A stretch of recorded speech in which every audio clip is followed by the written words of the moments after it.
Wow, wow, wowee.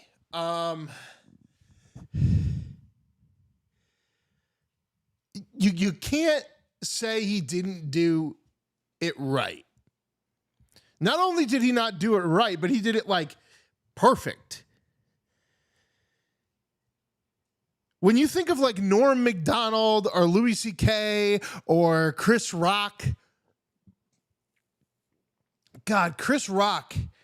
I remember Chris Rock did a joke when they first put up the Freedom Tower about Ray-Bans, and it was probably the first ever like on air 9/11 style joke as a monologue on SNL, and the room went quiet, but at home I was dying.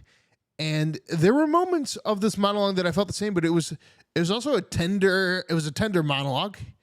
There wasn't a lot of heavy jabs.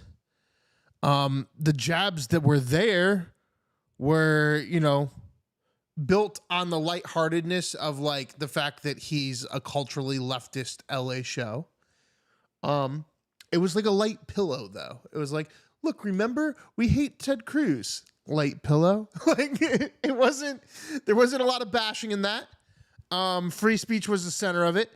One thing I didn't like, and I noticed that in the chat this was happening too, and this was when I was crashing out a little bit as well during this area, is when he starts to lecture or discuss how the government is withholding his speech or silencing his speech or silencing free speech. This thing is the problem, because the reason he got all this activism, the reason that he got everything that he got, was because everyone on the leftist side of this was under this perception that he was being silenced by the FCC, silenced by Donald Trump. And as we get closer to the end of this situation, I think Joe Rogan predicted it best when he was on his show. Joe Rogan said, like, I think that Kimmel's going to go up there. He's going to do his monologue. Everybody's going to, do their little thing. And then we're all going to just move on. I think that that's exactly where we're at. Jesus Christ, bro. Are you good? You just drink all the water? Yeah? My dog was drinking water that entire time, and it was very loud. I don't know if you guys heard it, but I was trying to just ignore it, but he just kept going and going and going. And now he drank the bowl dry, so I guess I'll get him some more water when we're done with this. But, yeah, it was... I didn't like that part. I didn't like the part where he decided that he was going to lecture us on the fact that governments can't silence free speech and that he was an advocate for that. Like, you can't really blame him, because if you gotta sail on the ship that carried you to shore, so to speak. Like, if a bunch of people pick you up on a ship and they're like, hey, you're on our team now, we support you, and then they sail you all the way to the shoreline, when you land on shore and you're on land, you don't ostracize those people. You act like you're part of their team. So that's the kind of deal I feel like we got to be under with that, because, again, you can't be that delusional to think, and I think this is why people were upset in the chat. You can't be delusional enough to think that you don't, as a party that's involved in this situation, understand that the FCC is not involved in this situation. That somebody, most likely, somebody, Disney, whether it was somebody, maybe it was Kimmel himself, maybe it was somebody at Kimmel's team. I mean, Kimmel does have a powerful team of agents and managers and people, and those people could have leaked a story that pushed this, especially when he defends that angle, the angle that the FCC silenced him, when that is not the fact at all. But the simple situation is that, like, Disney, like, the right wing, if they're going to angle this politically correct, they have to start saying Disney let Kimmel on the air because leftist activists were shooting up local ABC affiliates and literally threatening them with violence, the end.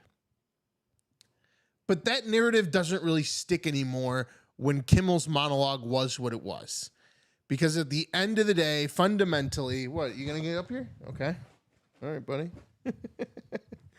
At the end of the day, fundamentally, Jimmy Kimmel's monologue was about Charlie Kirk. Jimmy Kimmel's monologue was more Charlie Kirk first than Donald Trump's speech about Charlie Kirk at Charlie Kirk's event. Donald Trump was more worried about telling us what to not eat Tylenol anymore if we're pregnant at Charlie Kirk's remembrance, funeral, whatever you want to call it. If you're a right winger, you're going to call it remembrance because there were fireworks, and that is fucking deranged at a funeral. Thank God there wasn't a body there. But yeah, to say it wasn't a political event is crazy, especially when Donald Trump did what he did. Donald Trump Jr. was no better. I think people with the last name Trump should just be removed from all of anything. I think we're done. I think we got what we needed to get out of these emotionless, weird human beings that are chameleons for the right side of moral integrity. Like, if AOC got shot in the neck, what would Donald Trump do? I know he wouldn't glorify it, but I think he would react the same way he reacted to Charlie Kirk, which is like just very like flat-faced, soulless. And I'm kind of more scared of that than I am these deranged like college kids being like, "Good, there's somebody died on your team." I know you don't really mean it. I know you don't really. You just got to grow up. You got to have children. You got to delete all these fucking social media posts, and you got to talk about how you were an activist when you were a teenager. But in reality, that's what you were doing. You were making weird posts that like pissed off like 40-year-old conservatives on like right-wing networks. That's what you're doing. That's what being an activist is now. Kimmel's monologue wasn't necessarily funny, but even most that were defending him, I feel like, weren't even for his style of humor.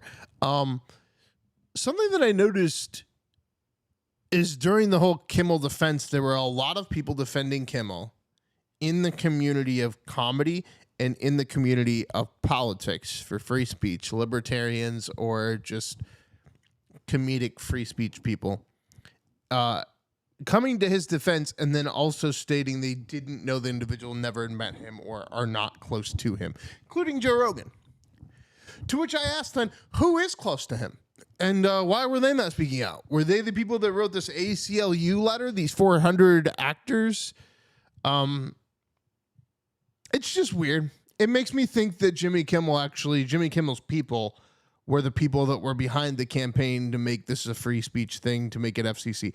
It makes sense. It makes sense, too, because Jimmy Kimmel and his people, and even his writers team, the people on his show, creatively, would be on top of Brendan Carr in the FCC chair saying something like that.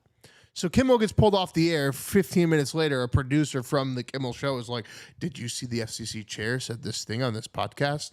They're the only people paying attention. Leak it to TMZ, leak it to the press. Let's push it.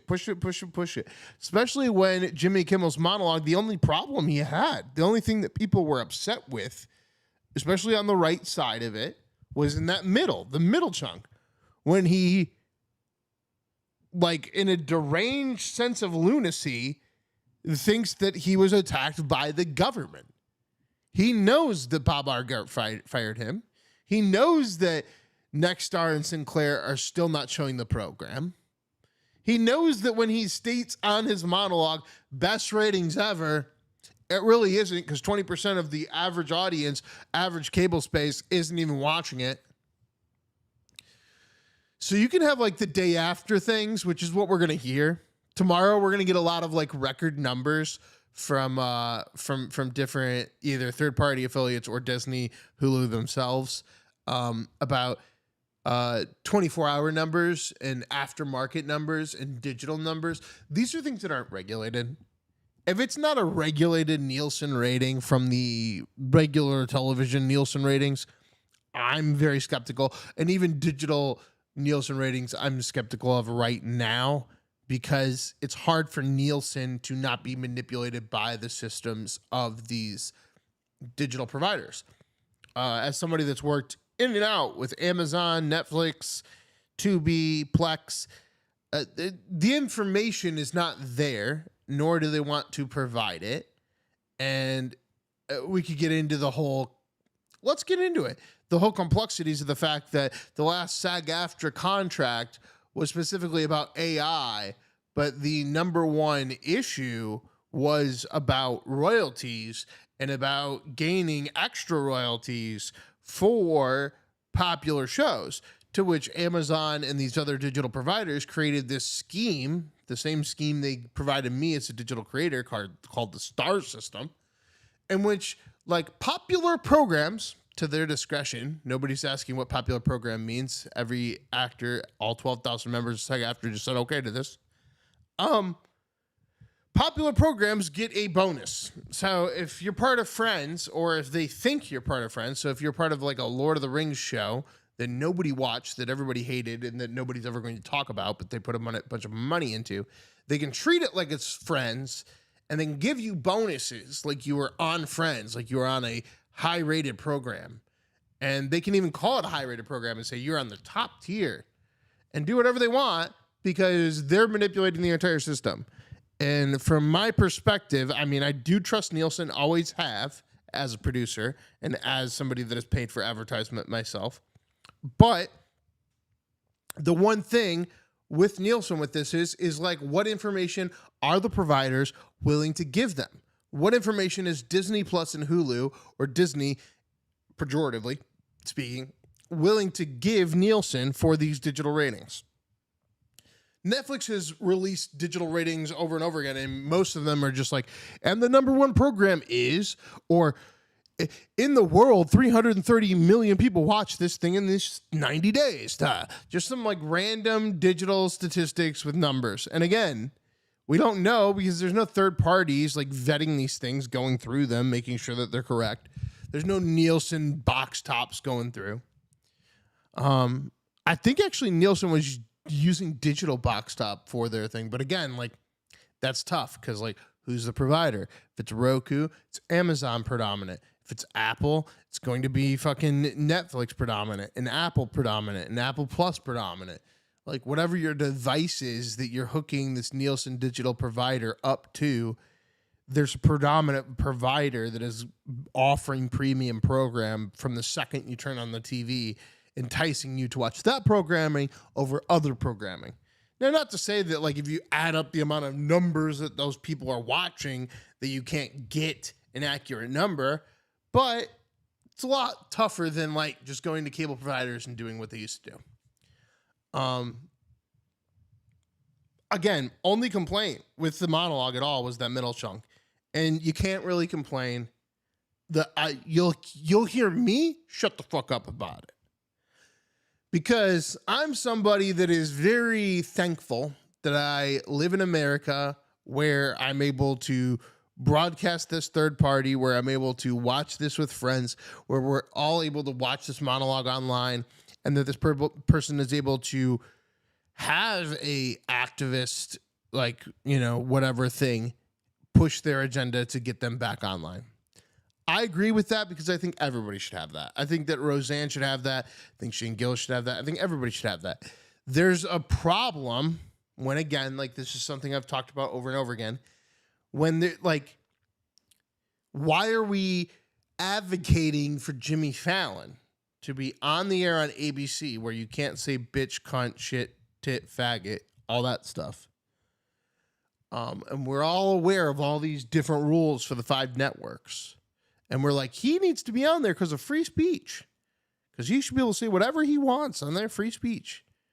Meanwhile, Kanye West sits on a toilet, takes a shit, 2 a.m., and on his own personal cell phone has an idea and just hits post. And within his own cell phone. And now he no longer is able to own money. He's no longer able to have a bank account. And the reason that I always bring up Kanye is because I feel like that's the person that most of the people that are defending Jimmy Kimmel and free speech would be unwilling to defend. And if you're unwilling to defend Kanye and all of his tweets and all of his actions and say it is absolutely fundamentally wrong for any bank to be involved with any U.S. citizen. We all deserve the same rights. We all deserve to cash our checks the same way. And if you can't say that, then you really shouldn't be defending Jimmy Kimmel and Jimmy Kimmel's show. There are levels to it all. And me as an individual, I support all of them because I want to live in a world where I get to see a monologue like that. Where I get to see that Jimmy Kimmel isn't one of these weird soulless leftists, because there's a lot of them now. And that Jimmy Kimmel's a real person, and now anybody on the right that tomorrow goes on their podcast and tries to tell me otherwise is just a grifter. Clearly a complete grifter. Especially anybody. You cannot tell me that you're upset at Jimmy Kimmel's dialogue and his jokes about the Charlie Kirk assassination or what led to his cancellation. If tomorrow you are on your own platform going to make fun of Jimmy Kimmel's crying and say that it is fake, I'm ready for it. I'm ready for the hypocrisy. Please, please, ready. Know what's happening. Because these people, especially people on the right that have conservative podcast platforms, they gotta like keep the grift going. Especially the old traditional grift, like the Steven Crowder, the Tim Pool. They got their thing, their niche, and they hold their grift and they keep it very, very tight. There are other people that think that they're honest but have grifts, and that's actually more dangerous. Those are like the Joe Rogan Tim Pools. They like have grifts that they're actively involved in, but they're like, nah, I believe everybody. I say everything. And then there's like honest takers. I would say Brett Cooper's an honest taker for the most part. Nick Fuentes is another honest taker for the most part. That Dean kid, Dean Withers, especially with the Charlie Kirk stuff, definitely an honest take person. Don't agree with him hardly ever, but honest take individual.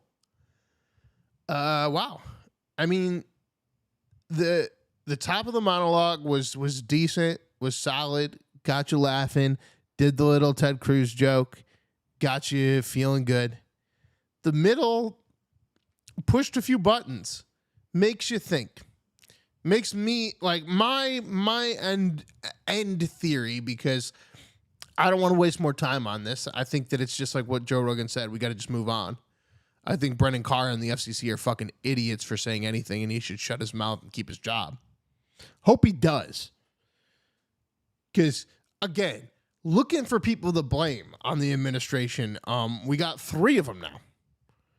Kash Patel, Pam Bondi, and Brendan Carr.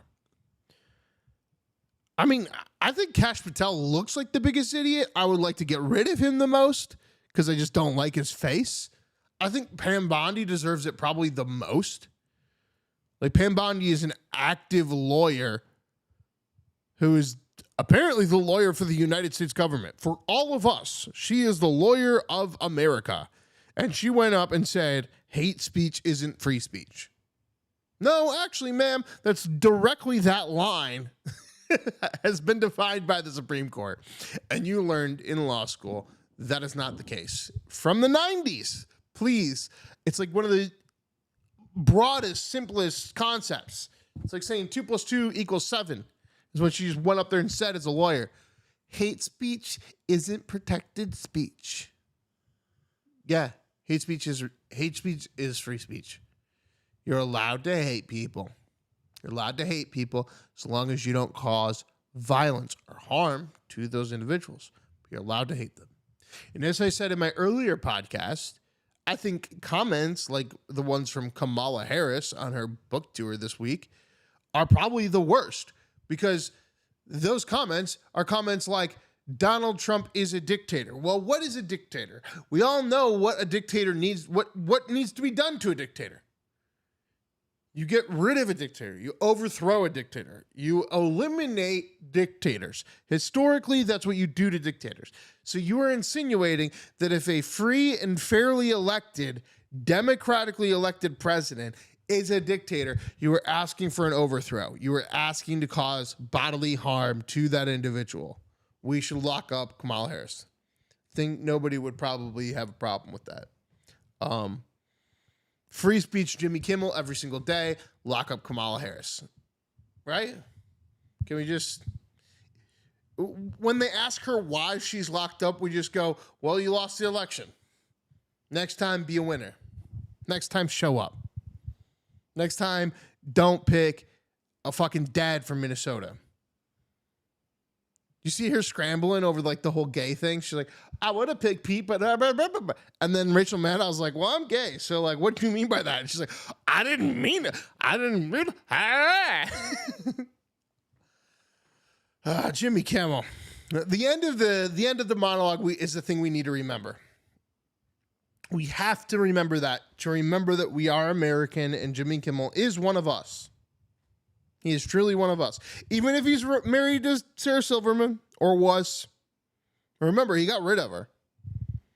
He said Jesus. He said he believes in Jesus. He had a tear in his eye when he said he believes in Jesus. So I believe him. He's probably America first. Probably after Jimmy Fallon gets done with his show, he's like, these fucking teens. And he goes home and he tells his wife to shut the fuck up. And he turns on Nick Fuentes and he goes to work. Fucking donates $700 every fucking week. That's who the real Jimmy Fallon is. You think the man who produced The Man Show is able to bottle it all up and do that whole like cucked thing on ABC, not come home and watch some Nick Fuentes? Man is a true Nick Fuentes fan. Absolutely. But he's a fundamental Christian. At the end of the day, that's the thing that I've taken away from this. Is it's scary because it makes you want to go on a witch hunt. You're like, why didn't you say something about that? Why did you say something about that? Why wouldn't you say this? Why didn't you say that? We want to find our team right now. And if you're trying to find the team, it's probably because you're one of two things. You're either one, think Charlie Kirk deserved to die. And if that's the case, like, I'm not trying to figure out what team you're fucking on. But for the rest of us that actually were like connected to it in some capacity, for me, it was that he's a podcaster. It's that he's a communicator. He's an open debater. He, in my opinion, is an entertainer. I don't understand anyone in entertainment that doesn't connect with the fact that he was essentially just performing in public and was assassinated for it. He was doing a performance in public, was killed for his performance. Why justify it? Makes no sense. But it's turned this like manhunt of like, well, if that person's justifying it, then that person's justifying, then I need to find out who these people that I'm truly connected to, I need to know how they feel directly about it. It's like, let's all take a step outside of the internet. Let's all go fucking touch grass tomorrow. Okay. Jerry helps me because of the dog park. And it's like, I can just go outside, have the same conversations, same deranged lunatics supporting that Charlie Kirk got killed. Hate negates hate. But at least you get to see their faces and you get to see like the soul in it. Like, oh, you don't have a soul. It's okay. Okay. Like I was watching the K-pop Demon Hunter. Everybody that's against or like for Charlie Kirk being assassinated, those are the demons in K-pop Demon Hunter. And I'm starting to realize I'm a K-pop artist. I'm a hunter. I'm one of the girls with the flexible legs. I'm a little Asian Korean lady fighting demons. And we all are. We're all fighting demons. Even Mr. Kimmel. Because there are a lot of places to get choked up or nervous or strange about it. And some will say it's rehearsed, but I say it's not rehearsed. It's genuine, which is he felt genuinely attacked that he was being represented as somebody that was supporting the killing of Charlie Kirk. That to me means that he's on the right team. So while the witch hunt is on, while we're all trying to figure out who has the soul and who doesn't, clearly Jimmy Kimmel does. And Charlie Kirk would have wanted him to be able to do that monologue. So whatever the fuck was going on with the FCC, put that to rest. Let's not do any more podcasts, man, okay? And let's just remember that unlike the president of the United States, and I'm not trying to be political here. I voted for Trump the last time. That's what's crazy. Like, you want to look at my fucking voting record, 2012, write-in, Ron Paul. 2016, Jill Stein. 2020, Joe Jorgensen. And 2024, Donald Trump. But you got to say, Donald Trump's a fucking retard who ruined Charlie Kirk's funeral or remembrance or whatever. The fundamental message of the president of Turning Point USA, Erica Kirk, and what she had to say by stating the opposite and saying, I don't forgive my enemies. I'm not like you. Maybe you can identify and connect with Mr. Trump on that, but it wasn't the time or the place after she was speaking at her husband's fucking remembrance to do that. This is her event. She's the president. Stay on message. You never been to a corporate event, Mr. Trump? But the thing is that Jimmy Kimmel did what Trump couldn't. And that's what's fucking beautiful about God, about Jesus, about being a Christian. If you are one, especially if you're one like me that just recently got reconnected in some spiritual light with all of this. I'm a director and a filmmaker at my core, and this was the end of the story. They're going to do sequels. There's going to be takes, whatever. But this is what the universe, what God, what Jesus, whatever envisioned the connection of the story for most of us to be. Which was Trump really fucked that moment up this Sunday. We were all crying throughout, and she fucking killed us with the I forgive the killer line. And he just took all the energy back out of it. And also gave it to the left, gave it to NPR, gave it to anybody that wanted to attack this event of Charlie Kirk's and make it a political event.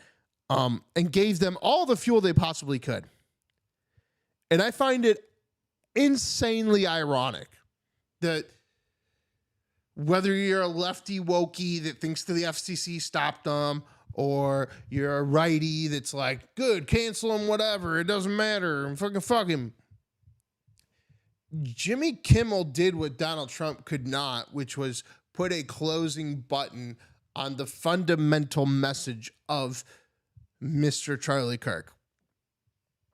A message of free speech, communication, your own personal opinion, hearing others out, and most importantly, and I'll leave you guys with this tonight, forgiveness. So that's it. That's all I have. We'll throw up some reels for a few minutes. Check it out. If this is your first time watching the show, again, something I reiterate or explain on multiple occasions is the first hour of this show when I'm warming up, it's just me watching the news, watching clips, watching reality, watching whatever was going on. For this, it was the Jimmy Kimmel monologue.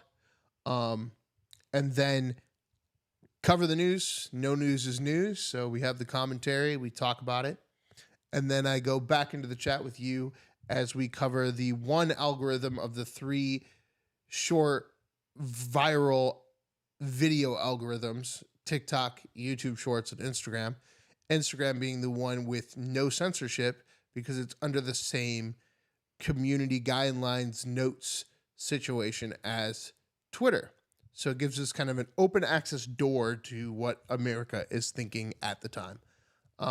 So with that said, enjoy some reels for a few minutes or maybe a half an hour. We'll see how it goes. And thank you guys for joining me with the monologue and everything. I hope to see you guys tomorrow night. I go live every single night. If there's ever a big event, I try to cover it without it getting pulled. Tonight, we lucked out. We didn't get pulled. Got to be able to have the conversation that we legally are allowed to have through fair use with you and talk about the cultural event and watch it with you, and hope to do some more of that throughout the year. Episode 97. See y'all tomorrow.